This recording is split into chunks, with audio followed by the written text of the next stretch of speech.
নমস্কার। গল্পে গল্পে গাথা মালিকা চ্যানেলে আমি দেবনীতা আপনাদের সকলকে স্বাগত জানাই। আপনারা শুনছেন আশাপূর্ণা দেবীর লেখা উপন্যাস প্রতীক্ষার বাগান।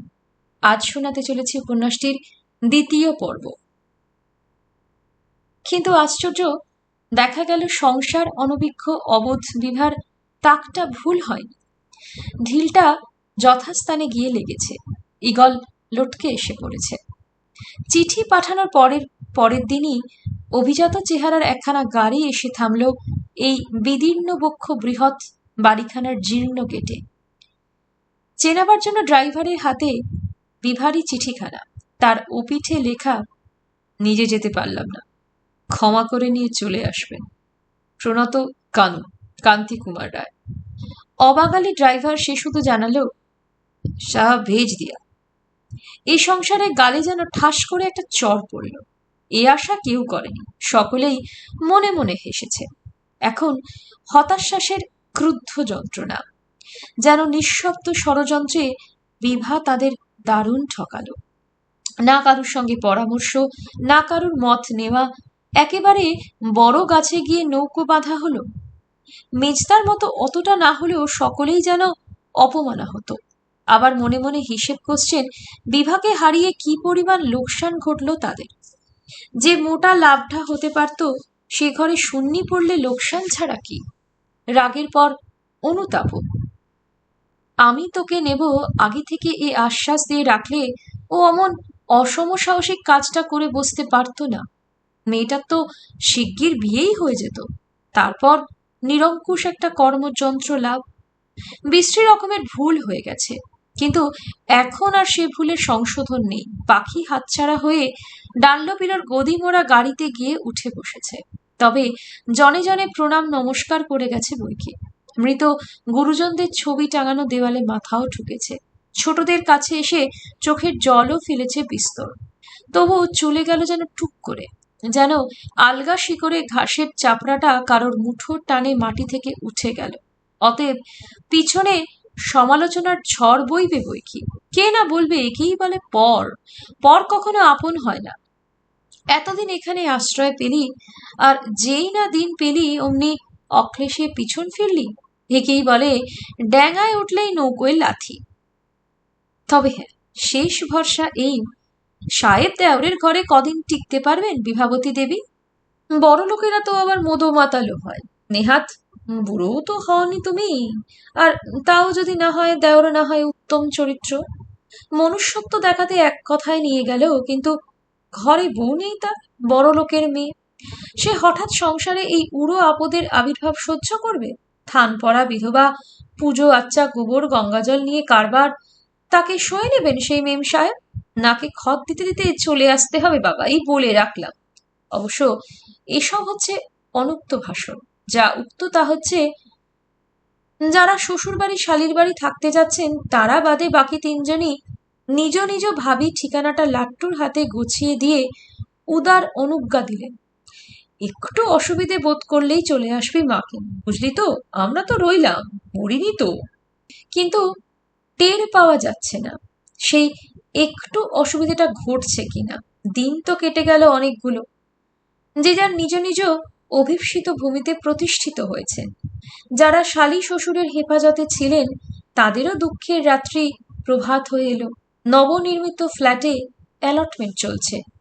ভবানীপুরে সেই ১৫০ বছরের ইটের খাঁচার পাজরে পাজরে ঘা পড়ছে শাবল কোদাল গাইতির। স্তূপাকার হয়ে পড়ছে ইট রাবিশ কড়ি বর্গা, বৃহৎ বৃহৎ জানলা দরজা সারসি খড়কড়ি, বারান্দার রেলিং। চলেও যাচ্ছে লরি লরি এসব জিনিস আধুনিক বাড়িতে অচল। যারা কিনেছে তারা সবটা ভূমিষ্যৎ করে ফেলে ১০ তলা ম্যানশন বানাবে। এই রণুদা, ডালমুটে ঠোঙাটা কি করলে? ফেলে দিয়েছি। যা ইন্টার চালাচ্ছিলি ডাক্তার ডাকতে হতো। বাজে কথা রাখো, ভারী গার্জেন এলে, ফেলে দিয়েছি। আল্লাহ, দেখি তো। লাট্টু রনুর প্যান্টের পকেট হাতড়ে বার করে ফেললো লুকোনো মাল। ইস, ঠোঙাটা ছিঁড়ে গেল। বেশ হয়েছে, পকেটে তেল মশলা লাগো। আরে এটা কি? ঠোঙার সঙ্গে একটা স্লিপ উঠে এসেছে। কি গো এটা রনুদা? প্রতীক্ষা বৌদির হাতের লেখা না? গোলাপের চারা দুটো, চন্দ্রমল্লিকা একটা, ডালিয়া চারটে, লতানে জুঁইয়ের চারা, বেল, মল্লিকা, রজনীগন্ধা দুটো তিনটে করে, উপযুক্ত সার, কোন ধরনের মাটি দরকার জেনে আসা। বাগান করবে বুঝি বৌদি? রনু বলল, সেরেছে, একদম ভুলে গেছি, আজ বৌদি খুব আশা করবে। তারপর হেসে উঠে বলল, মূঢ় বালিকার এরকমই একটা বাসনা, নিহারকণা দেবীর ভূমিতে তিনি গোলাপ ফোটাবেন। আহা, তাতে কি, বৌদিটা তো বরাবরই একটু ভাবুক ভাবুক, এই খোলামেলায় এসে বোধহয় খুব খুশি। নিহারকণা দেবীর সংসারে খুব খুশি থাকাটা খুব ক্ষমতা সাপেক্ষ। আচ্ছা, তোমার কেবল মাতৃনিন্দে কেন বাপু? সেজ মামি তো বড় মামির মতো প্রচন্ড শাশুড়ি নয়। প্রচন্ডের পরিমাপ সহনশীলতার ওপর। লোহার কড়াই সারাদিন জ্বলন্ত আগুনে বসে থাকতে পারে, কাচে গ্লাসে ফুটন্ত জল ঢাললেই ফাটে। থামো, কেবল কথার কায়দা, নাও ধরো। ডালমুট দিল এক মুঠো। এখন বিকেল আসন্ন, হাওয়া বইছে জোরে, মাঠের ওপর দিয়ে তাড়াতাড়ি আসছে ওরা। লাট্টুর চুল উঠছে, শাড়ির আঁচল উঠছে, সামলাতে সামলাতে অস্থির, পিছিয়ে পড়ছে। কাছাকাছি হতে বলে উঠল, খুব তো বলা হলো তখন ফেরার সময় রেলগাড়ি চড়াবে, কই আবার সেই বাস? ক্যালকুলেশন করে দেখলাম ট্রেনে অনেক বেশি সময় লাগবে, আর সেটা সুবিধে হবে না। তারপর হঠাৎ দাঁড়িয়ে পড়ে লাট্টুর কপালের উড়ন্ত চুলগুলোকে সরিয়ে দিয়ে বলল, ওইটুকু রেলগাড়ি চড়ে কি হবে, তোতে আমাদের তো ফার্স্ট চান্সেই ভারত ভ্রমণ করব। আবার ওইসব কথা। লাট্টু একটু চেয়ে দেখে বলল, যা হবার নয় তা নিয়ে কল্পনা করে লাভ কি বলতো? রনু রেগে উঠে বলে, তোরও সেই এক কথা, যা হবার নয়। বিবো পিসি আমার নিজের পিসি? হিসেব মতো হয়তো নয়, তবু ওতেও বোধহয় বাধা থাকতে পারে। বোধহয়টা একটা যুক্তি নয়। রনুর গলার স্বর এখনো রাগী। লাট্টু অসহায়ভাবে বলে, চিরদিন আমরা একসঙ্গে ভাই বোনের মতো মানুষ হয়েছি বলেই ভিতটা মজবুত। বাহ, কি যে বলো, লোকে কি বলবে ভাবো? চুলোয় যাক লোক আর তাদের বলা। এখন তোর সেই বিরাট লোকসমাজ তো পেজা তুলোর মতো হাওয়ায় ভেসে ছড়িয়ে পড়লো। আপাতত লোক বলতে তোর সাহেব কাকা আর মেম কাকিমা, তাঁরা ওই মতনটা নিয়ে মাথা ঘামাবেন বলে মনে হয় না। লাট্টু হেসে ফেলে বলে, তা ঘামাবেন না সত্যি। তবে আবার কি, আমি আজই বিবু পিসিকে বলছি কি। এই রনুদা, দোহাই তোমার, আজ কিছু করতে যেও না। পরিস্থিতি দেখছো তো, লীলাধামে আসো বলে কখন বেরিয়েছি, সেখানে না গিয়ে নিজেই নানা লীলা করে এত বেলায় ফিরে হঠাৎ। এত বেলায় ফিরে কে বলল? এখন তো ফিরছি না। লাট্টু ভয়ের গলায় বলে, তবে আবার কি মতলব তোমার? ভয়াবহ কিছু নয়, এখন সেই লীলাধামেই যাওয়া হচ্ছে। সর্বনাশ, কখন বাড়ি ফিরবো তবে? রাত্রির 8টা, 9টা, 9:30। রাস্তাটা তো দেদার। রনুদা, পাগলামি করবে না, আমায় ছেড়ে দাও, আমি চলে যাই। তোমায় ছেড়ে দেবো? ও আশা ছাড়ো, জীবনেও ছাড়ছি না। হাঁটতে হাঁটতেই বা বলতে গেলে ছুটতে ছুটতেই কথা বলছিল ওরা। এখন দাঁড়িয়ে থাকা বাসে উঠে এসে গুছিয়ে বসলো, আর তারপর রনু কথা শেষ করলো, যা করব ঠিকই করব, গরুর মতো ড্যাবড্যাবে চোখ মেলে শুধু দেখে যা। গরুর মতো? ওহ, আচ্ছা ঠিক আছে। লাট্টু জানলার বাইরে মুখ রেখে বসলো। রনু একটুক্ষণ চুপ করে বসে আবার ওর মসৃণ ঘাড়ের আশ্চর্য সৌন্দর্যটা উপলব্ধি করতে থাকে। একে কি কবিরা মরাল গ্রীবা বলে? আজ লাট্টু খোপা বেঁধেছে বলে এই ঘাটটা পরিষ্কার দেখা যাচ্ছে। সেটা জানে না রনু। আবার লোকজন ওঠে, বাস ছাড়ে। রনু আসতে বলে, এসো।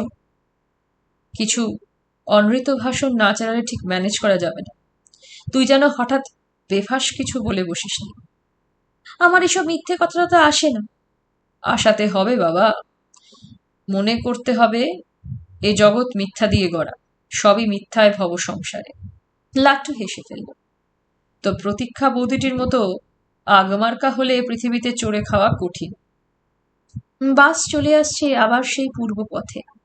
একসময় রনু বলে উঠল, সাহেব কাকার বাড়িতে খুব খারাপ আছিস বলে মনে হচ্ছে না, আগে থেকে আরো ফর্সা হয়ে গেছিস। কি কথা রে, ফর্সার সঙ্গে ভালো থাকার কি? পুরোপুরি আরামে আহ্লাদে থাকলেই লোকে ফর্সা হয়।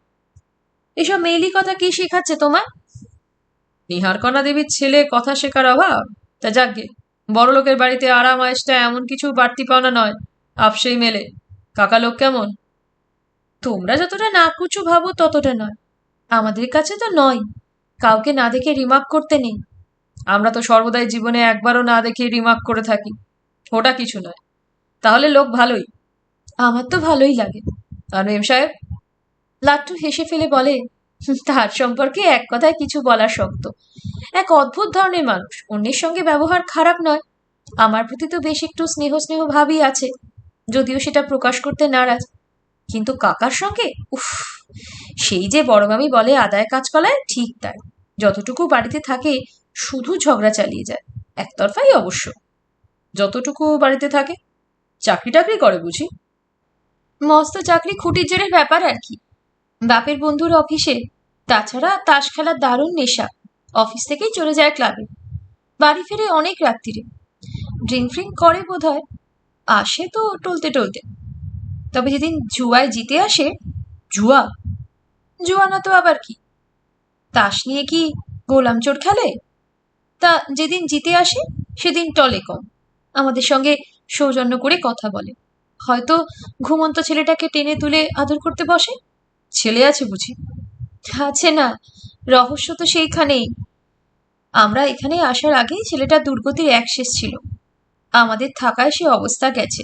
ছেলেটা বেঁচেছে, ছেলের মাও বেঁচে গেছে। তাই হঠাৎ ঘাড়ে এসে পড়া আত্মীয় প্রতি বিরূপ নয়, বরং বেশ সন্তুষ্ট, মাঝে মাঝে যেন কৃতজ্ঞ। রনু বলল, তুই কিন্তু আমায় গোলমালে ফেললি লাট্টু। হ্যাঙ্গাফোর স্ট্রিটের সাহেবের একমাত্র পুত্রের দুর্গতি মানে 10 দিকে 10টা আয়। লাট্টু হেসে ফেলে বলল, হ্যাঁ, আমরা তো এসে দেখলাম একদিকে একটাও নেই। কাকি অফিস যাবার কালে ছেলেকে বাপের বাড়ি রেখে যায়, আর কাকা ফেরবার পথে নিয়ে আসে। কাকির তো ফেরার সময় স্থিরতা নেই। খুব কৃপণ বুঝি? আরে দূর, ডেলি 40 টাকা দিয়ে নার্স না আয়া রেখে রেখেও টেকাতে পারে না। অত মেজাজি মেম সাহেবও নাকি তাদের বসের মতো তোয়াজ করেন, তবু সন্তুষ্ট রাখতে পারেন না।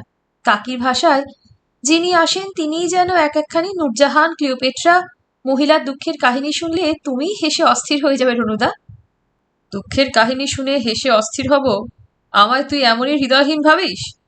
আহা, দুঃখটা কি শোনো। ওই মহামূল্যবান মহিষীদের জ্বালায় জ্বলে উনি দেশি আয়া রাখতে চেষ্টা করলেন। কম বয়সী, ভদ্র চেহারা, অথচ মাত্র মাসে 200 টাকা মাইনে। মাত্র 200? তা আগের তুলনায় ভাবো, তা ধারা না। এই, আস্তে হাস, লোকে তাকাচ্ছে। লোককে তো তুমি কেয়ার করো না। আহা, সব ক্ষেত্রে কি আর? তারা না, মেম সাহেবের আড়ালে ড্রেসিং টেবিলের সামনে বসে তার যত সব দামি দামি সাজবার জিনিসগুলো, মানে snow, powder, cream trim, nail polish, lipstick ইত্যাদি সব নিয়ে যত ইচ্ছে সাবার করে রাখে। ব্যবহার জানে না তো, শিশি কৌটোর মধ্যে খাবল মেরে আবার ফ্রিজ খুলে খুলে যা পায় খেয়ে নেয়। রান্নার লোকের সঙ্গে ঝগড়া করে, বাদশাকে দেখেও না। একদিন নাকি সিঁড়ি থেকে পড়ে গিয়ে ঠোঁট কেটে রক্তারক্তি। রান্নার লোকটা বলে দেওয়া তার সঙ্গে নাকি মারামারি। মার্ভেলাস। আর একজনের নাকি আবার লাট্টু গলার স্বর নামায়, রান্নার লোকটার সঙ্গে দারুণ প্রেম। দুপুরে ঘুমন্ত বাদশাকে একা রেখে গিয়েছিলেন সিনেমা দেখতে, নাকি ঘুমের ওষুধ খাইয়ে গিয়েছিল। রাত অবধি ছেলের ঘুমই ভাঙে না। আর একটা নিহাত বাসন মাজা ক্লাসের লোক রাখা হলো, স্নো, পাউডার, সিনেমা এসবের ধারে কাছে যাওয়ার মতো নয়। ফ্রিজ খুলতেও জানে না, শুধু ছেলে দেখবে। তিনি নিঃশব্দে কাকির ভালো ভালো সব অনেক শাড়ি হাতিয়ে চলেন। একদিন হাতে হাতে ধরা পড়ে গেল। শুধু শাড়িই নয়, বাসনপত্র। রান্নার লোকও তো রোজই নতুন নতুন, কে কাকে পাহারা দেয়। প্রথম প্রথম নেশার ঝোঁকে বলে ফেলেছিল এসব। এখন আর আয়া টায়া নেই, শান্তি। সে কাজটা তুই চালাচ্ছিস বোধ হয়। রনু ব্যঙ্গ হাসি হাসল। লাট্টু বলল, খারাপ করে বলছো কেন রনুদা? চিরকালই তো বাচ্চাগুলোকে চড়িয়ে আসছি। ভবানীপুরে বাড়িতে ও জিনিসটার তো আর সাপ্লাইয়ের ছেদ পড়তো না। পরীক্ষার পড়া পড়ছি, কাছে একটা বাচ্চা নেই, এত মনেও পড়ে না বাবা। বুলাদির ছেলেটা কি শয়তান ছিল মনে আছে? ঠিক আমার 3rd ইয়ারে পরীক্ষার সময় বুলাদি শ্বশুর বাড়ি থেকে এলো শরীর সারাতে। উফ, কি হম্বি তম্বি! কেবলই বাবু আর কান্না শুনতে পাচ্ছে কেন লাট্টু? পরীক্ষার পড়া তো বাবা রাত জেগেই করতে হয় জানি, তখন তো আর বাবুয়া তোমার কাছে যাবে না। আমার পরীক্ষার পড়া, এ কথা মুখেই আনেনি বাবা কখনো।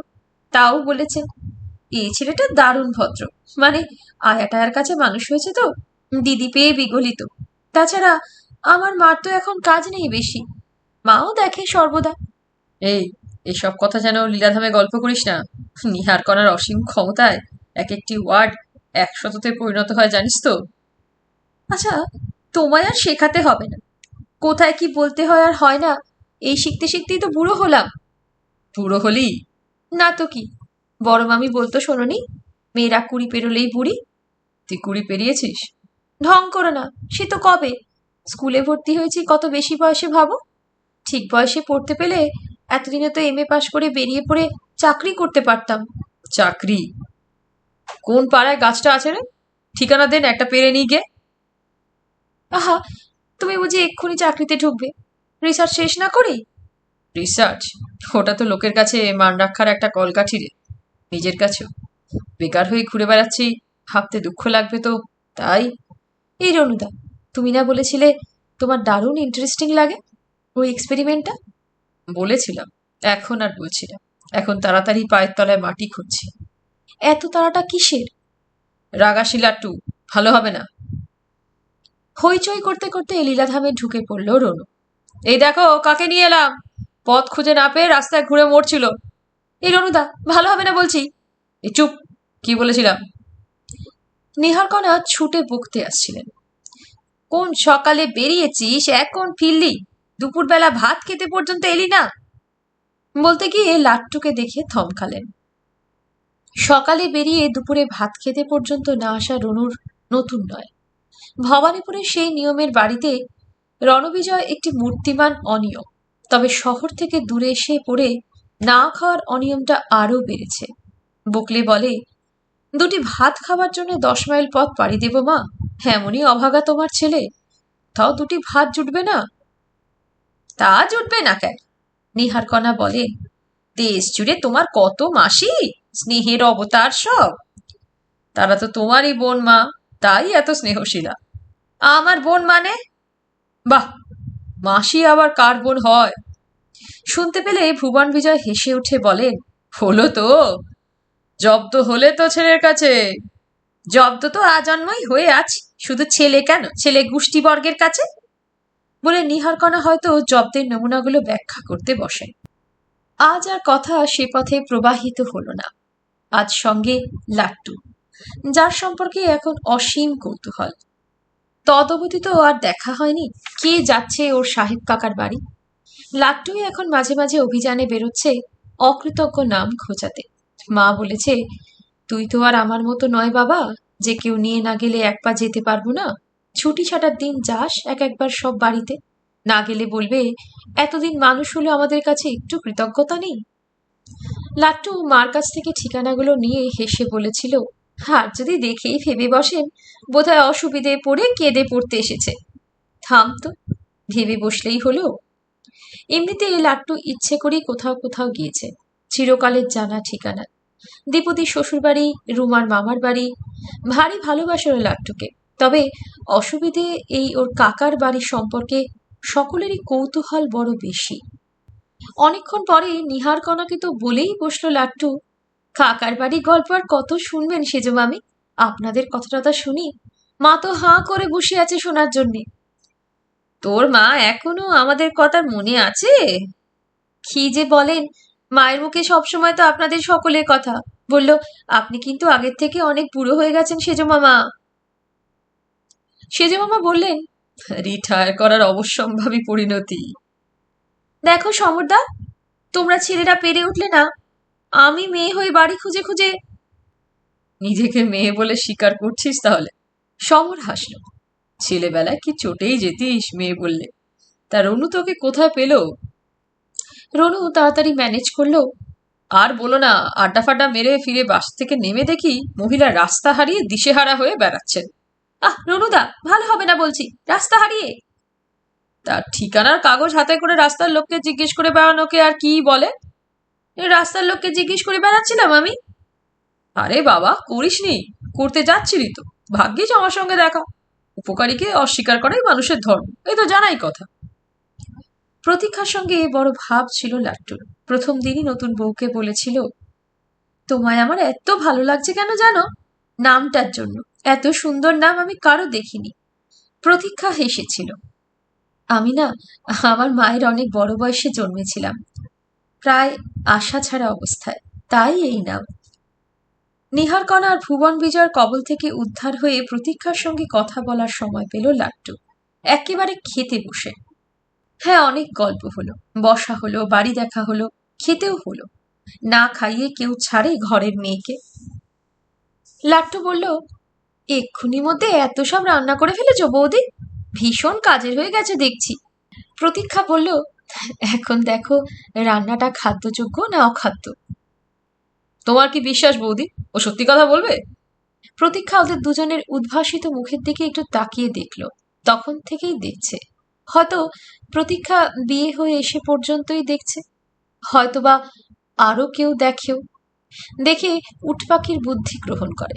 প্রতীক্ষা এখন আবার দেখল। প্রতীক্ষা একটা নিঃশ্বাস পড়ল। লাট্টু বলল, কোনখানে বৌদির বাগান হবে গো রনুদা? হে মা, এই কথা আবার তোকে কি বলতে গেল লাট্টু? প্রতীক্ষা অস্বস্তি পেল। লাট্টু বলল, বলেনি কেউ, আমি আবিষ্কার করলাম। আর বলো না বৌদি, সারাদিন আড্ডা দিয়ে যেখানে সেখানে খেয়ে দেরি হয়ে গেল, তোমার লিস্টটা পকেটেই রয়ে গেল, সরি। রনু বলল, আরে বাবা থামো, এমন কিছু ব্যাপার নয়। আমার ছেলে মানুষই, ভাবছিলাম যদি না আনো তো বারণই করে দেব। রনু একটু তাকিয়ে বলল, কেন?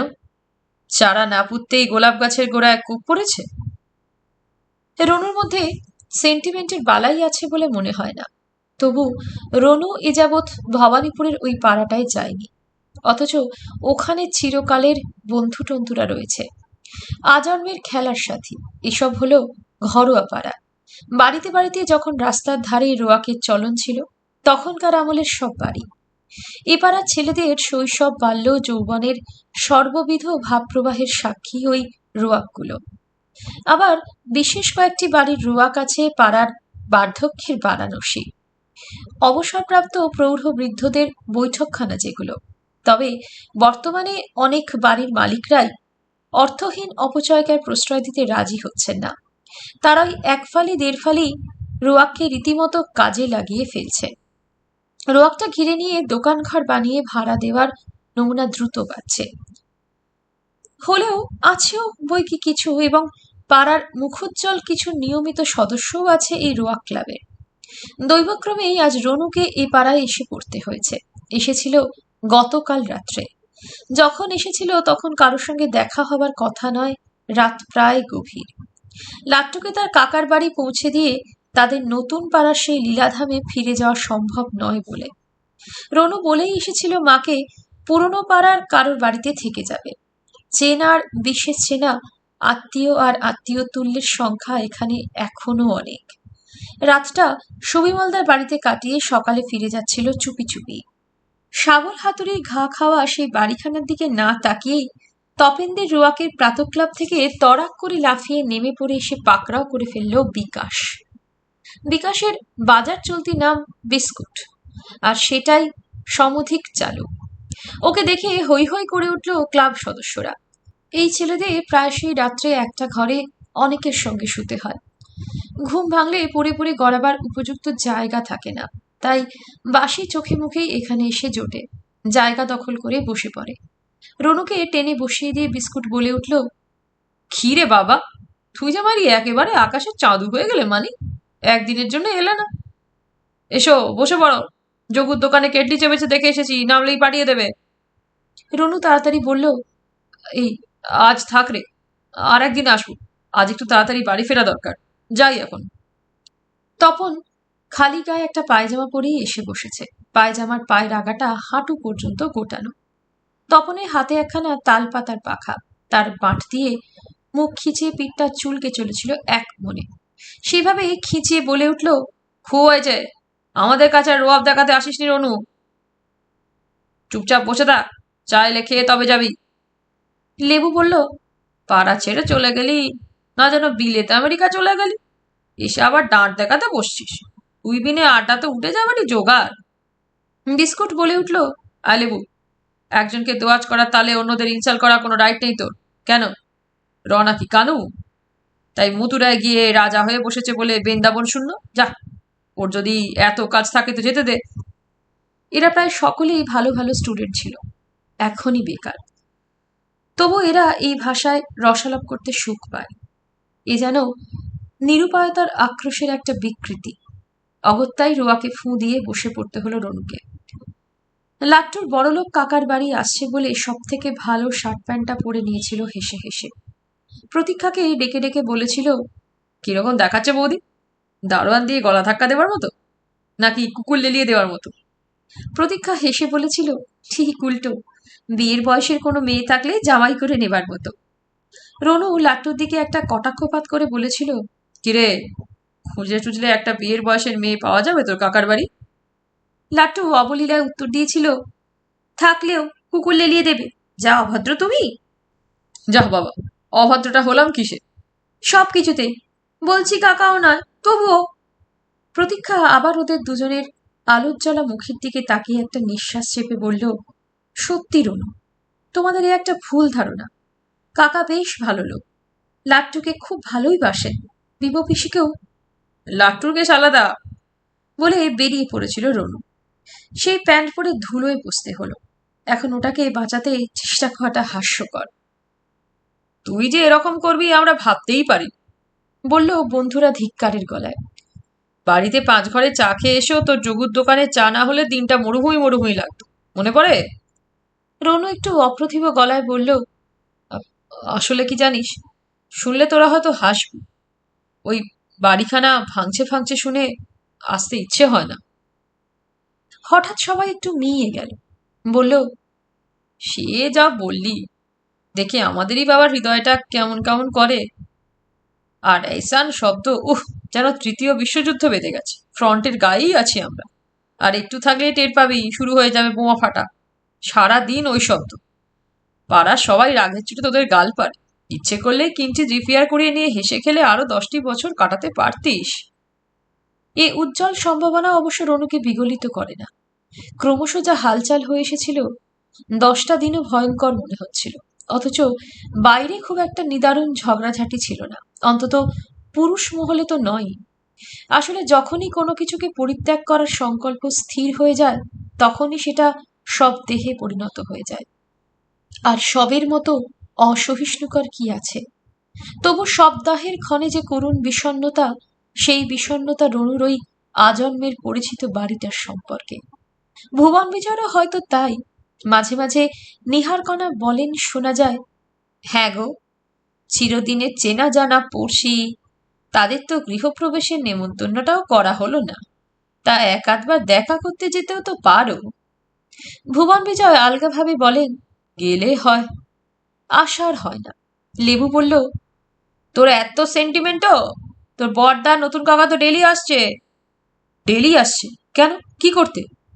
লেবু হেসে হেসে বলে, কি করতে আর, কিছু মালপত্র বাগাতে। সুপারভাইজারটার সঙ্গে বেশ আঁতাত করে নিয়েছি। সে গারোয়ানটা বোধহয় ওনাদের পরিচয় পেয়ে লজ্জা পায়। রনু অবাক হয়ে বলে, কিন্তু মালপত্রটা কি? কি নয়, পেরেকটা, স্ক্রুটা, জানলা দরজার কড়া ফড়া, খিল ছিটকিনি, সাইজের কাঠ, লোহার ডান্ডা ফান্ডা, জলে কলের মাথা, আরো কত কে প্রকাণ্ড বাড়িতে কত দিকে কত কি হরদমই তো নিয়ে যাচ্ছে। সেদিন তো 2টো ছোট জানলাই নিয়ে গেল। রনুর হঠাৎ আর মুখ দিয়ে কথা বেরোয় না। রনু যেন ইলেকট্রিকের শক খেয়েছে। কি নির্লজ্জতা, কি নীচ লোভ! যে জিনিস ছেড়ে চলে গিয়েছিল, নিঃশব্দ হয়ে বিকিয়ে দিয়েছিস, আবার সেখানে ফিরে ফিরে এসে ভিখিরির মতো। ছি ছি, কি কুৎসিত দৈন্য! ভাবল, মানুষ কি পারে আর না পারে। কিরে, অমন ভটকা মেরে গেলি যে? রনু লম্বা চুলের মধ্যে আঙুল চালিয়ে মুঠো করে চেপে ধরে বলল, না, এমনি। রাত্রে ঘুমটা তেমন। পরের বাড়ি ঘুমটা জুতের হয় না বাবা। তপন হ্যাঁ হ্যাঁ করে হেসে বলল, শ্বশুর বাড়ি বাদে। গাবদা ছাড়ছিস কারে তব না, তোর এক্সপিরিয়েন্স আছে? যাক, তোর লাট্টুর ওই কাকার বাড়ি কাহানি একটু ক না বাবা শুনি। আমার লাট্টু মানে? উল্লুকের মতো কথা বলছিস কেন? লেবু মিটিমিটি হেসে বলে, ওই হলো আর কি, চড়ছিস কেন? ঠিক এই সময় যোগুর দোকান থেকে পুড়ে পুড়ে কালো হয়ে যাওয়া একটা কেটলি আর কটা সস্তা মার্কা কাপ হাতে নিয়ে বদন এলো। বদনের হাফ প্যান্টের পায়ের আগা থেকে সুতো ঝুলছে। বদনের চিরকুট ময়লা গেঞ্জির পিঠে অসংখ্য ফুটো, কিন্তু বদনের মুখে এক মুখ হাসি। রণদা বাবু আর আসেন না তো? এই তো এলাম, এতদিন আসেন নাই। চা খাওয়া হয়ে গেলে কাপগুলো কুড়িয়ে নিয়ে যাওয়ার জন্য দাঁড়িয়ে থাকে বদন। কেন কে জানি ছেলেটার জন্য ভারী মন কেমন করে উঠল রনুর। কই, রনু তো কোনোদিন ওর দিকে ভালো করে তাকিয়েও দেখেনি কখনো। নিজেরা আড্ডায় মশগুল থেকেছে, ও বেচারা নীরবে কর্তব্য সমাধা করে চলে গেছে। কোনোদিন বা 10-20টা পয়সা দিয়েছে এনে অনেক খাটলি বলে, বেশিরভাগ দিনই নয়। অথচ রনুকে দেখে ওর মুখে ফুটে উঠেছে এক মুখ হাসি, অকৃত্রিম আন্তরিক। অহেতুক ভালোবাসার বিনিময়ে কি দিতে পারি আমরা? রনু ভাবল, এখানে যখন ছিলাম ওকে তো অনায়াসেই নতুন গেঞ্জি প্যান্ট দিতে পারতাম, নিশ্চয়ই খুশি হতো। কোনোদিন মনে পড়েনি আজকের চায়ের দামটা রনু হিসেব করে দিয়ে দিল রনু। তারপর বদনের হাতের মুঠোর মধ্যে গুঁজে দিল একটা 2 টাকার নোট, বলল, অনেক খাটলি, নে। বদন তাড়াতাড়ি চলে গেল। দোকানে কেটলি পেয়ালা নামিয়ে রেখে মুঠো খুলে দেখে অবাক হয়ে গেল। হাতে কাগজে স্পর্শ পেয়ে বুঝেছিল আজ আস্ত একটা টাকাই লাভ হয়ে গেল। বুকটা ভরে উঠেছিল। আহা, রণদাবাবু বড় ভালো। কিন্তু 2 টাকার নোট দেখে ঘাবড়ে গেল। ভুল করে দিয়ে ফেলেছে। নোটটা একবার খুলে দেখল মুগ্ধ চোখে। একসঙ্গে এতটা বকশিস জীবনে পায়নি বদন। তবু ভুল করে দিয়ে ফেলাটা তো গাপ করে বসে থাকা যায় না। আবার মুঠো বন্ধ করে চলে এলো ছুটে। রণদাবাবু চলে গেল? এই তো গেল, এখনো বাস রাস্তায়। লেবু বলল, কেন, চায়ের দামের হিসেবে ভুল হয়েছে বুঝি? কত কম হয়েছে, দিয়ে দিচ্ছি। কিন্তু বদন ততক্ষণে ছুটেছে বাসের রাস্তায়। রণদাবাবু! ফিরে দেখল রনু। হাঁপাচ্ছে ছেলেটা। কিরে? বদন সসংকোচে হাতের মুঠোটা খুলে বাড়িয়ে ধরে বলল, ভুলক্রমে 2 টাকার নোটটা দিয়ে ফেলেছেন। রনু আর একবার স্তব্ধ হল। তার চোখের সামনে একটা অদেখা দৃশ্য ভেসে উঠল। বর্দা আর নতুন কাকা ভাঙা বাড়ির মাল কুড়োচ্ছেন। রনুর হঠাৎ চশমার কাছে ধুলো পড়ল। রনু রুমাল বার করে চশমার কাচ মুছতে লাগলো। রনু তারপর বদনের খোঁচা খোঁচা চুলওয়ালা হেরে মাথাটা ধরে নেড়ে দিয়ে বলল, ভুলক্রমে কেন রে, ঠিক ক্রমেই দিয়েছি। 2 টাকা? বাহ, কতদিন আসিনি, তোর পাওনা জমছিল না?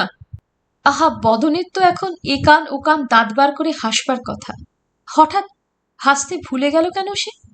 বদন ফট করে ঘাড় গুজে ঢিপ করে রাস্তার উপর একটা গড় করে উল্টো মুখে হাঁটতে শুরু করলো। চশমার আড়াল নেই বলেই হয়তো উল্টো মুখ হতে হলো ওকে। হঠাৎ কেমন অন্যমনস্ক হয়ে পড়ল রনু বাসের জন্য দাঁড়িয়ে থাকতে থাকতে।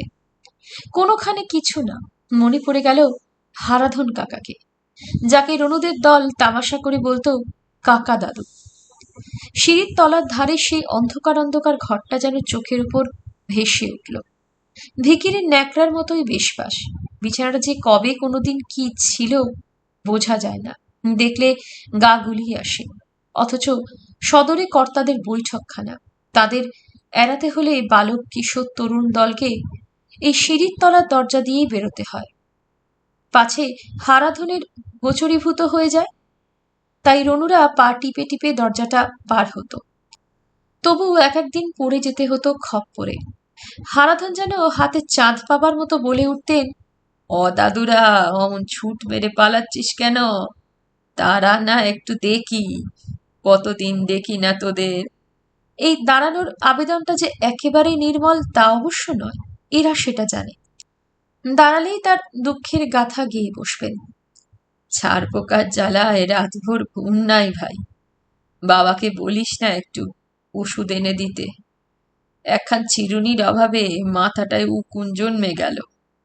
কোন জন্মের একখানা তারা ভাঙা চিরুনি, চুল গেলে না। মাকে বলে একখানা চিরুনি এনে দিস না দাদু। খোরবাড়ির চালের মতো এক মাথা চুল ছিল হারাধনের এই 80 বছরে।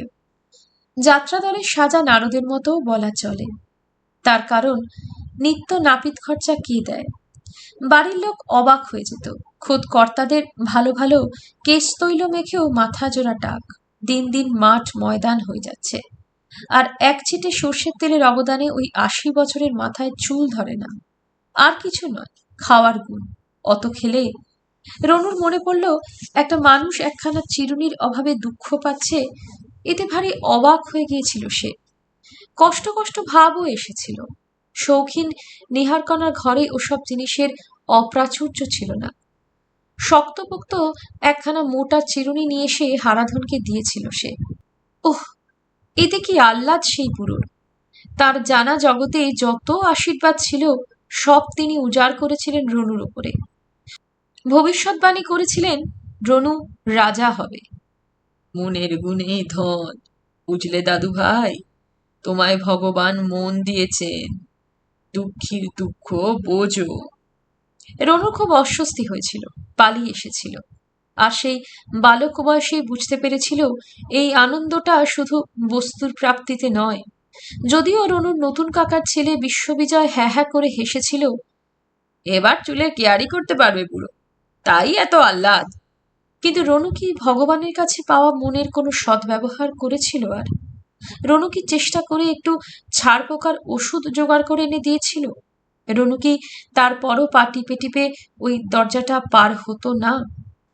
অথচ একবার কি কাকা দাদু, কি খবর বলে কৃতার্থ হয়ে যেত বুড়ো মানুষটা। মানুষটা কি এখনো বেঁচে আছে? আমরা প্রতিনিয়তই আমাদের আশপাশকে উপেক্ষা করে চলি, ভাবল রনু। যাকে ভালো লাগে তাকে ব্যতীত কার দিকেই বা তাকিয়ে দেখি? বেশি কথা কি, লাট্টুকে আমি এত করি, কিন্তু ওরই তো মা বিবপিসি। কবে কদিন তাকিয়ে দেখেছি তার দিকে? বাস এলো একখানা, উঠে পড়ল রনু। ভাবতে ভাবতে চলল, বিবপিসি। ছেলে বুড়ো সকলের আহার আয়োজনেই সর্বদা ব্যাপৃত থাকতে হবে তাকে, এটাই নিয়ম। অথচ গতকাল লাট্টুর কাকার বাড়িতে বিবপিসির ভাষায় তার শ্বশুর বাড়িতে বিবপিসিকে দেখে কি আশ্চর্য রকমের অবাক লাগলো আর ভালো লাগলো। লজ্জা করলো যেন। কেমন চমৎকার ছিমছাম ঘরখানি বিবপিসির! সুন্দর পর্দা ঝোলানো বাহারি গ্রিল বসানো জানলা, মোজেক মেঝের ঘরের দু দেয়ালে দুখানা সরু খাট মা মেয়ের। ন্যায্য মতো সাজসজ্জা বিবপিসির খাটের মাথার কাছে একটা ছোট টেবিল, তার উপর ঢাকা বন্ধ কাচের জগে জল, দু তিনখানা বই, চশমার খাপ। বিবপিসি বই পড়তে জানে কিনা সেটাই জানা ছিল না রনু। আর এটাই কি জানতো রনু, বিবপিসি এত সুন্দর দেখতে। ভবানীপুরের বাড়িতে বিবপিসির ঘরটা মনে পড়ে গিয়েছিল কাল রনু। যৌথ সংসারের যাবতীয় ফালতু মাল বিবর ঘরে। এত বড় ঘরখানা একা দখল করে আছে বিব মাত্র একটা মেয়ে নিয়ে। এই অপচয় নিবারণের একমাত্র উপায় ওইটুকুই। অথচ যিনি ওকে কুড়িয়ে নিয়ে এসেছিলেন তিনি ওই ঘরটায় প্রতিষ্ঠিত করেছিলেন ওকে। সেও তো তার সদ্য ভেঙে যাওয়া সংসারের খণ্ডগুলো নিয়ে এসেছিল। বিভোর সেই পালিশ চকচকে আসবাবগুলো ক্রমশই ধূলি ধূসরিত হয়ে গিয়েছিল। তাদের উপরেই ডাঁই করে চাপানো থাকতো সংসারের বাড়তি বিছানা, ভাঙা পুরনো বাক্স তরঙ্গ, কাজকর্মের সময় লাগবার বড় বড় বাসন, বারকোশ, ঝুড়ি চুপড়ি, ধামা কুলো। পুরনো পাঁজি খুঁজতে হলে দেখো সে বিবর ঘরে। ভাঙা ছাতা, ফুটো বালতি, তাও থাকতে পারে এই কোণে ও কোণে। সেই ঘরের মধ্যে বসে অবসর সময় বিবপিসিকে বাড়ির নবাগত শিশুদের জন্য কাঁথা বানাতে দেখেছে রনু। বানাতে দেখেছে দুটো কাঠি নিয়ে ছোট ছোট টুপি, মোজা, সোয়েটার। শিশুর যোগান তো অব্যাহত ধারায় বহেছে। গিন্নিদের শেষ হতে না হতেই শ্বশুরবাড়ি থেকে আসা মেয়েদের, তার পরে পরেই বাড়ির বউদের। অবকাশ সময়ে বই পড়তে দেখেনি কখনো রনু বিবপিসিকে। বিবপিসির শ্বশুর বাড়ির ঘর দেখে রনু লজ্জা করেছিল, অথচ লজ্জা করবার কথা উপক্ষেরই। রনুরা যখন সাহেব পাড়ার ওই ঠান্ডা ঠান্ডা ছায়া ছায়া একটু রাত হতেই নিঝুম মেরে আসা রাস্তায় ঢুকেছিল, তখন লাট্টুকে বলেছিল, সাহেব পাড়ার থেকে আমাদের মফস্বলও ভালো রে লাট্টু। রাত 12টায় বাড়ি ফিরলেও এমন অস্বস্তি হয় না। সারা রাতই রাস্তা জীবিত। এখানে ঢুকে নিজেকে চোর চোর মনে হচ্ছে। পাড়াটা ঘুমোচ্ছে না মরে পড়ে আছে। লাট্টু বলল, বাজে বকো না তো, চলো। কুকুরটার কথা মনে আছে? আছে। বলে লাট্টু ওকে প্রায় টেনেই নিয়ে এসেছিল অনেকগুলো কোয়ার্টার্সের মধ্যবর্তী কম্পাউন্ডের মধ্যে, যেখানে বিরাট লনে টেনিস কোর্ট, এদিকে ওদিকে ঘষা কাচের শেড ঢাকা সুদৃশ্য আলোকস্তম্ভ বসানো। হঠাৎ সেই ঘুমন্তের অথবা মৃতের স্তব্ধতা বিদীর্ণ করে কুকুরের উচ্চধ্বনি, তার সঙ্গে নারী কণ্ঠের তীক্ষ্ণ চিৎকার। রনু চমকে উঠে লাট্টুকে ধাক্কা মেরেই বলেছিল, কি হলো, কাদের কুকুর? লাট্টু আত্মস্থ গলায় বলেছিল, কাকার। তাহলে ক্ষেপে কাউকে কামড়ায়নি তো? তুমিই খেপেছ। ওটা ওর আহ্লাদের ডাক। কাকে ফিরেছে দেখছি, আজ খেলায় হেরেছে। এখান থেকেই বুঝতে পারছিস? পারবো না কেন, হেরে এলেই ওরকম চেঁচায়। কাকাকে এমন যাতা গালমন্দ করে কান পাতা যায় না। এগিয়ে গিয়ে বেল টিপেছিল লাট্টু। দারোয়ান দরজা খুলে সেলাম জানিয়ে সরে দাঁড়িয়েছে। ওরা ঢুকে গেছে। তারপর কাকির জড়িত কণ্ঠের সেই ইংরেজি বাংলা মিশ্রিত সেই গালির স্রোত, লাভাস্রোত সময়ই। সবই তো কানে এসে ঢুকেছিল রনু। ওদেরই তো লজ্জা পাওয়া উচিত ছিল, কিন্তু আশ্চর্য, ওরা কিছুই লজ্জিত হয়নি। বিবাপিসি হেসে হেসে বলেছিল, যেদিন বেশি পয়সা হারে সেদিন বেশি পয়সা খরচা করে মেম সাহেব। হেসে লাট্টুও বলেছিল, যাক, প্রথম দিনই আদ্যপান্ত দেখে নিলে রনুদা। আর আরো মজা, চলে আসার সময় স্বয়ং কেন রায় বিভার ঘরে এসে বসে হেসে বলেছিলেন, কি হে, এসে কি মনে হচ্ছে পিসি একখানা জুগাড় এনে এসে পড়েছে? তখন অবশ্য চেঁচামেচিটা ঠান্ডা মেরে গিয়েছিল। লাট্টু বলেছিল, হাজার খাবে টাবে না, বাইরের পোশাক শুদ্ধই এবার বিছানায় গড়িয়ে পড়বে। তবে কাকি একটা উপকার করেছিল। এইসব গোলমালে লাট্টুর ফেরার দেরি নিয়ে অধিক কথা গড়ালো না। রনু বলল, চেনো তো নিহারকণা দেবীকে, না খাইয়ে দাইয়ে ছাড়বে? নিন্দের ভয় নেই? আহ, এই দুষ্টু ছেলেটা চিরকাল একরকম রয়ে গেল। নিন্দের ভয় কেন? ভালোবেসে নয় কেন? আহা, সেটা অবশ্যই আছে, তবে ওটাও কম নয়।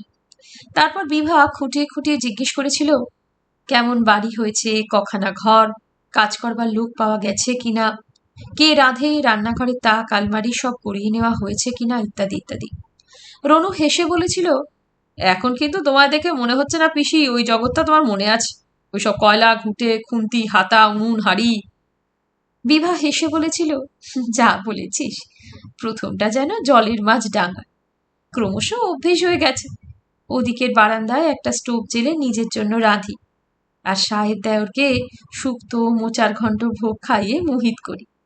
মাঝে মাঝেই ওর পুরনো কথা মনে পড়ে যায়। বলে, আর একটা যে কি করতে তুমি, আলুর সঙ্গে কি মাখানো গুঁড়ো গুঁড়ো, ভীষণ ভালো লাগতো। মনে আছে, ছেলেবেলায় ভীষণ ভালোবাসতো পোস্ত চচ্চড়ি। যেই বলেছি কি খুশি, ছেলে মানুষের মতো হাততালি দিয়ে বলে উঠল, ঠিক ঠিক। এমন হয় এক এক সময়, আগের মতো কানু তুই বলে বসি, তাতেও খুশি। বলে, এ পৃথিবীতে যে এখনো আমায় তুই বলে কথা বলবার মতো কেউ আছে, দেখে দারুণ ভালো লাগছে। আসার সময় বিমা পিসি বলেছিল, আবার আসিস? লাট্টু বলেছিল, হ্যাঁ, আবার আসতে যাচ্ছে, ওর যা কুকুরের ভয়। আর লাট্টুর কাকা কান্তিনাথ বলে উঠেছিল, কি আশ্চর্য ইয়ং ম্যান। তারপর বলেছিল, এসে দেখো, ঠিক ভাব করে নেবে তোমার সঙ্গে। আচ্ছা অনু, তোমার দাদাকে তো একদিন লাঞ্চে ডাকতে পারো, এই সামনে রবিবারে। কি নাম যেন বললে? রনু। হ্যাঁ, রনু, সামনে রবিবার চলে এসো, কি বলো? এখানে আমাদের সঙ্গে লাঞ্চ করবে।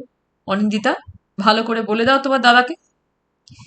সিঁড়ির সামনে পর্যন্ত এসেছিল ভদ্রলোক, ধপধপে পায়জামা পরা আর ততোধিক ধপধপে হাত কাটা গেঞ্জি গায়ে, মাজা মাজা শ্যামলা রং, সুগঠিত দেহ, গলার স্বর ঠিক যেমনটি হওয়া উচিত, আভিজাত্যের মসৃণতার সঙ্গে মেপে চুপে কথা বলার একটি বিশেষ ভঙ্গি, থেমে থেমে, কেটে ছেটে, অথচ খুব কৃত্রিম বলেও মনে হলো না। লাট্টুর এখানের নাম অনু, অনিন্দিতা থেকে অনু।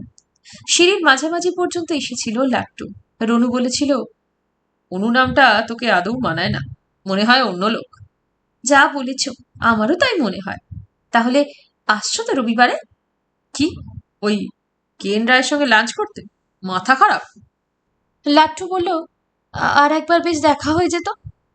তার জন্য অন্য পন্থা আবিষ্কার করা যায়। হ্যাঁ, যেমনই এতদিন করেছিলেন। রনু দুশিরি নেমে আবার দাঁড়িয়ে পড়ে বলল, আসতে পারি যদি তুই সেদিন বিবপিসির কাছে প্রস্তাবটা তোলায় রাজি থাকিস। সেই এক কথা, থাক তোমায় আসতে হবে না, বলে রাগ করে সিঁড়িতে উঠে গিয়েছিল লাট্টু। বাস চলার সঙ্গে সঙ্গে গত রাত্রে সেই কথাগুলো ভেবে চলছিল রনু। শুধু গত রাত্রে কেন, কাল সকাল থেকেই কত অভাবিত ঘটনা প্রবাহ। অনেক দিন পরেই আচমকা লাট্টুকে দেখে যেন ভয়ানক একটা উল্টোপাল্টা কিছু করতে ইচ্ছে করে গেল। কিন্তু লাট্টুর তো কেবলই অস্বস্তি, আর কি যে অনর সংস্কারের জেদ। কেবলই বলে চলেছে, যা হয় না তা নিয়ে ভেবে লাভ কি। এই যুগে যে অনেক কিছুই হয় তা মানতে পারছে না, অথচ এমন বাড়িতে থাকাটা হাস্যবদনে মেনে নিতে পেরেছে যে বাড়ির গৃহিণী জুয়ায় হেরে মদ খেয়ে রাত দুপুরে বাড়ি ফিরে মাতলামি করে। একবার শুধু বলেছিল, এখনো তো স্টুডেন্ট, এখন এসব শখ কি, কে অ্যালাউ করবে। রনু বলেছিল, বুক করে রাখতে চাই, নইলে কে কখন লুট করে নিতে আসবে। অত সোজা নয়। হঠাৎ চমকে উঠল রনু। আরে, এ কোন দিকে আসছে সে? একদম বাড়ির উল্টো মুখে। তার মানে অন্যমনস্ক হয়ে ভুল বাসে চড়ে বসেছিল। সেরেছে। স্টপেজ আসতেই নেমে পড়ল, ভেবে দেখবে এখন কি কর্তব্য। কিন্তু নেমেই দেখলো সামনেই শেয়ালদার গাছগাছালির বাজার। ইস, বৌদির দেওয়া সেই লিস্টটা এই প্যান্টের পকেটে নেই। এখান থেকেও তো সবই পাওয়া যেতে পারত। একটু ভাবলো, দেখলো পকেটের টাকা কিছু রয়েছে। আচ্ছা, লিস্টেরই বা আছে কি? কোন ফুলটারই বা নাম জানে না সে। গোলাপ, বেল, জুঁই, ডালিয়া, আরো সব কি যেন। আচ্ছা, ওদের জিজ্ঞেস করে নিলে হবে।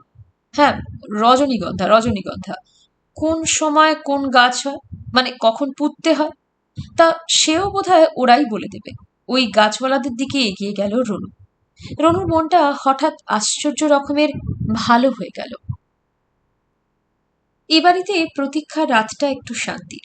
শুতে আসবার সময় যখন সিঁড়ির দরজায় তালা লাগিয়ে দিয়ে ঘরে এসে বসে প্রতীক্ষা, ওর মনে হয় যেন একটা অক্টোপাসের বন্ধন থেকে মুক্ত হয়ে এলো। ও বাড়িতে সব সময় ছিল পাথর চাপা, নিজেকে কবরের সব বলে মনে হতো। এখানে ঠিক তেমন নয়, তবু মনে হয় কে যেন কোন অলক্ষ্য রজ্জুতে আষ্টে পৃষ্ঠে বেঁধে রেখেছে প্রতীক্ষাকে। কিন্তু কেন? নিহারকণা কি তার বড় জায়ের মতো সিংহবাহিনী? নিহারকণা কি সেকালের মতো বধূ নিপীড়নকারিণী শাশুড়ি? তা তো নয়। হরদম কথা বলা, সব কথায় কথা বলা, আর সব ব্যাপারে অতিমাত্রায় অনুসন্ধিৎসা ছাড়া আর কি এমন দোষ আছে নিহারকণার? হ্যাঁ, ওইটাই আছে, হয়তো কিঞ্চিত বেশি মাত্রায় আছে। প্রতীক্ষা যদি কখনো রনুর সঙ্গে কোনো বইয়ের কি কোনো সিনেমার অথবা রেডিওর প্রোগ্রামের দুঃসহতার বিষয় আলোচনা সমালোচনা করতে বসে, কিংবা ছাত্রী জীবনের সুখ দুঃখের গল্প করে, এখন অবশ্য তার মনে হয় সেই জীবনটাই ছিল দুঃখহীন অনাবিল সুখের। কোথা থেকে না কোথা থেকে নিহারকণা এসে উদিত হন। কি এত গল্প হচ্ছে রে দেওর ভাজে? কিসের কথা? কিসের কথা সেটি আদ্যপান্ত না শুনে ছাড়বেন না। এ আর উনি কি বুঝবেন ভেবে গোঁজামিল দেবার জো নেই। কখনো কখনো খবরের কাগজ পড়তে পড়তে ডেকে ওঠেন ভুবন বিজয়। বোমা, বোমা, দেখো কাণ্ড, বুড়ো বুড়ো নেতারা সব কি খোকামি করছে। নয়তো, আরে শোনো শোনো, আজকের এডিটোরিয়ালে কি বলেছে, অথবা খেলার খবর। প্রতীক্ষা হাসি হাসি মুখে এসে দাঁড়ায়। তার মনে পড়ে যায় বাবাও এরকম কাগজ পড়তে পড়তে ডেকে উঠতেন। পিতু, আজকের খবর দেখেছিস? আজকের তীর্যক দেখেছিস? প্রথম প্রথম ছেলের বউকে নাম ধরে ডাকতে চেষ্টা করেছিলেন ভুবন বিজয়, কিন্তু নিহারকণার আপত্তিতে টেকেনি। তার মতে অতি নাকি শ্বশুর শাশুড়ির মান থাকে না। বৌমাই ঠিক। সে যাক, ডাক শুনলেই বউয়ের আগে নিহারকণাই ছুটে আসবেন। কি হলো?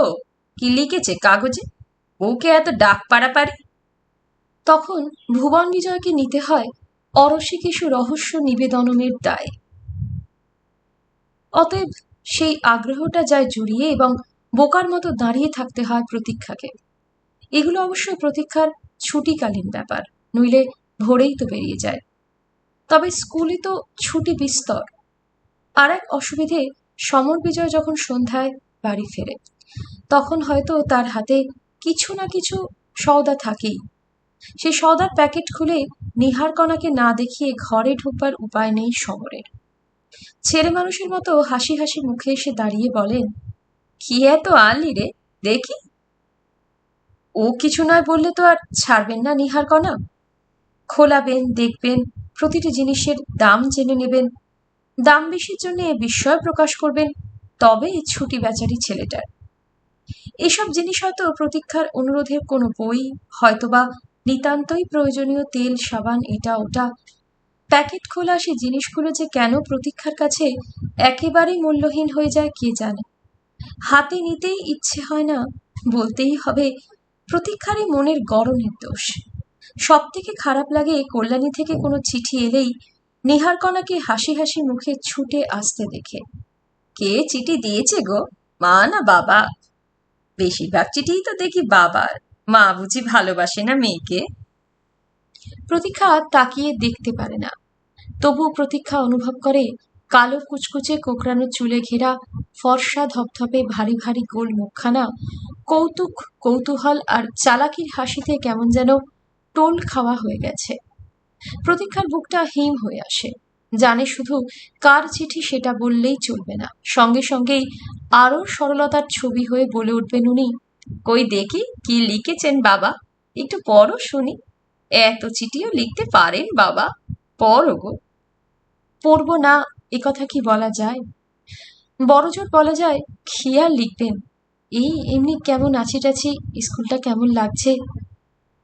কিন্তু এতে কি নিবৃত্ত করা যায় নিহারকণা দেবী নামের মহিলাটিকে? তবু আইনে কি একে অত্যাচার বলবে, নিপীড়ন বলবে, নির্যাতন বলবে? নিশ্চয়ই না।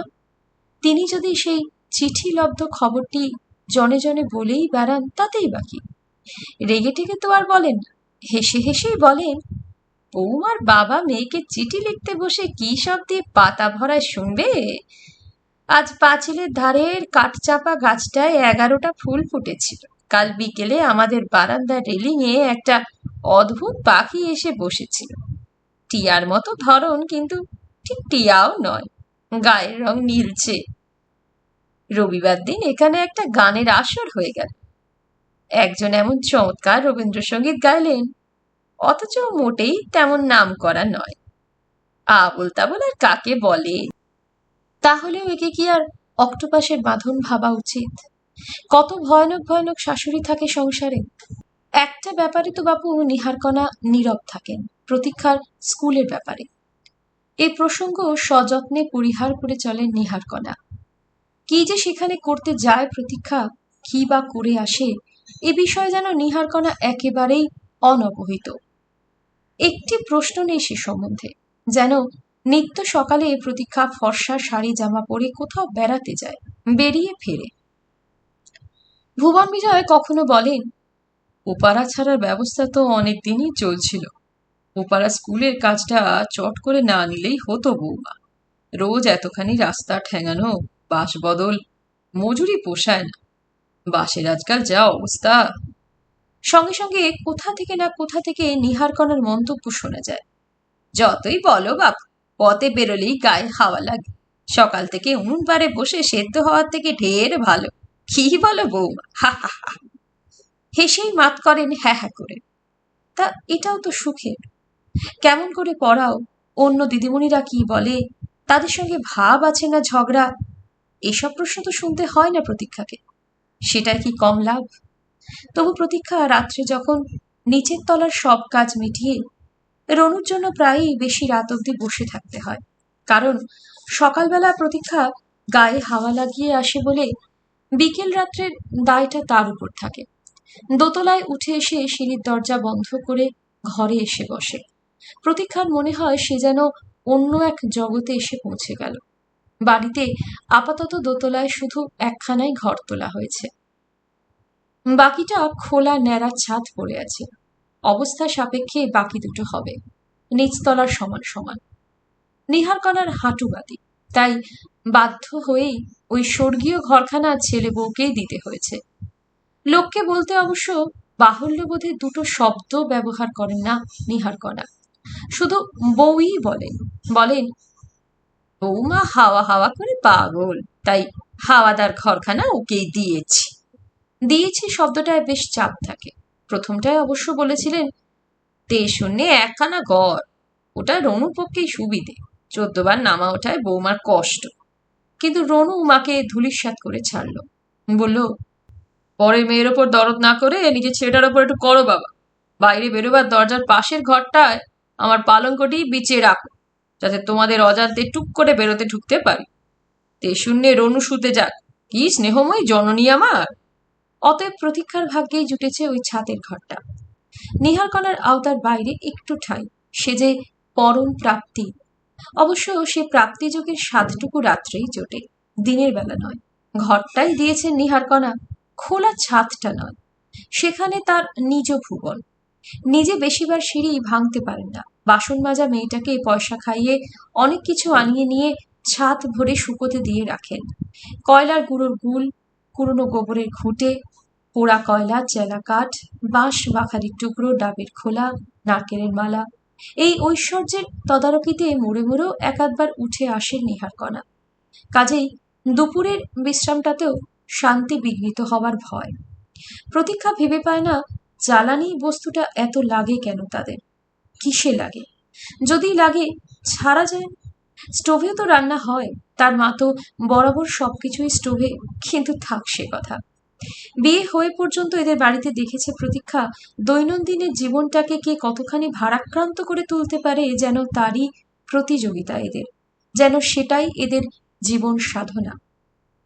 তা সেই উবাড়িটা না হয় নিজেই মস্ত ভারী ছিল। বরাবরের খাতে প্রবাহিত জীবনচর্চাকে অন্য খাতে বওয়াবার দিক ছিল না, কিন্তু এ বাড়িটা তো ছবির মতো, আধুনিক প্ল্যানে গড়া, হালকা ছাদে। বাড়ি হওয়ার শুরু থেকেই প্রতীক্ষার আশা ছিল নিহারকণার খাটুনি যতটা সম্ভব লাঘব করে দেবে সে। শুধু কর্তব্য হিসেবেও নয়, ধারণা জন্মে গিয়েছিল তাতে ভুবন বিজয় নামের মানুষটাকে খুশি রাখা যাবে। খুশি স্বভাবের মানুষকে খুশি রাখতেই ভালো লাগে। আশা করেছিল জীবনটাকে কত হালকা করে নেওয়া যায়, সংসারকে কত সহজ করে নেওয়া যায়, তা সবাইকে দেখিয়ে দেবে প্রতীক্ষা। কিন্তু হলো না। আর সে আশা পোষণ করে না। নিজের নিয়মের এতটুকু এদিক ওদিক বরদাস্ত করতে রাজি নয় নিহারকণা নামের ওই সদা হাস্যবদনী মহিলা। প্রতীক্ষা যখন বলেছে, সকালে তো একা আপনাকেই সব সামলাতে হয় মা, এই বেলাটা ছেড়ে দিন, চুপচাপ আরাম করুন বসে, দেখবেন স্টোভেই সব হয়ে যাবে, বরং গরম গরম খাওয়া চলবে। নিহারকণা হেসে হেসেই বলেছেন, তোমারে কনাচিষ্টি কথা বৌমা, একটু পুরো গেরস্তের রান্না, স্টোভে হবে কি গো, শাশুড়িকে আরাম করাতে ইচ্ছে হয়েছে, করো সব একলা হাতে। তবে দুর্গতি করে কেন, উনুন জেলে সময় সেরে নাও। বলে নিজেই অনেক তরিবোধ করে একটি উনুন ধরিয়ে দিয়ে বউয়ের সুবিধে করে দিয়ে যান, এবং সেই সময়টি প্রায়শই নির্বাচন করেন ঠিক সন্ধ্যার প্রাক্কালে, যে সময়টায় প্রতীক্ষা গাটা ধুয়ে ঠান্ডা হয়ে একটু বই নিয়ে বসতে যায়, পরবর্তী দিনের ক্লাসের পড়ানোর পড়াটা ঠিক করে রাখতে যায়, হয়তোবা ছাতে উঠে গিয়ে রাস্তার দিকের পাঁচিলটার ধারে দাঁড়াতে যায়, সমরকে বাস থেকে নামতে দেখার অর্থহীন সুখটুকু পেতে। গনগন করে ধোঁয়া বেরোনো উনুনটার দিকে তাকিয়ে দেখতে দেখতে ভাবলেশের মুখে ময়দা মাখতে বসে প্রতীক্ষা। প্রথম দিকে ছেলেরা ঘোষণা করেছিল নতুন বাড়িতে ধোঁয়া চলবে না, কর্তারও সমর্থন ছিল তাতে, তবু সে ঘোষণা নস্যাৎ হয়ে গেল। যাবে না? গেরস্ত বাড়িতে সকাল সন্ধে উনুনে ধোঁয়া উঠবে না, এ কি অলক্ষণী কথা। লোকে গাল দিতে বলে, তোর হেসেলে যেন চুলো না জ্বলে, শখে স্বেচ্ছায় সেটা করতে হবে, ইচ্ছে হয় কারোর? নিহারকণা মরলে, বেঁচে থাকতে নয়। এরপর আর কর্তা তাড়াতাড়ি তার সমর্থন সংবরণ করে নেবেন না এমন তো হতে পারে না। ছেলেরাও হাল ছেড়ে দাবি ছেড়ে দিল। প্রতীক্ষারই বা আর কি দরকার গো? নিহারকণার মৃত্যুর প্রতীক্ষায় তো আর দিন গুনতে পারে না সে। অতএব নিহারকণার হাতে রাজ্যপাট বজায় রইল। সেদিকে তাকাতে ইচ্ছে করে না প্রতীক্ষার। সিঁড়ির দরজা বন্ধ করার নিয়ম চোরের ভয়, নিরাপত্তার জন্য। প্রতীক্ষা এই ব্যবস্থাটার জন্য কৃতজ্ঞ। চোরেদের লাভ লোকসানের কথা ভগবান জানে, তবে প্রতীক্ষার এটা মস্ত লাভ। প্রতীক্ষা তাই ওই দরজাটা বন্ধ করে দিয়ে সে বুক ভরে একটা নিঃশ্বাস নেয়। এ নিঃশ্বাস কিসের? শুধু আরামের? নাকি এখন আর শোবার ঘরের বাইরে কারো কান পেতে দাঁড়িয়ে থাকবার সুযোগ পাবে না শুধু এই নিশ্চিন্ততা? মাঝে মাঝে ভাবে প্রতীক্ষা, আচ্ছা, ভুবন বিজয় কি খুব বোকা? ভুবন বিজয় কি এসব বুঝতে পারে না? পারলে ওই মহিলাতে এত তদ্গত হন কি করে?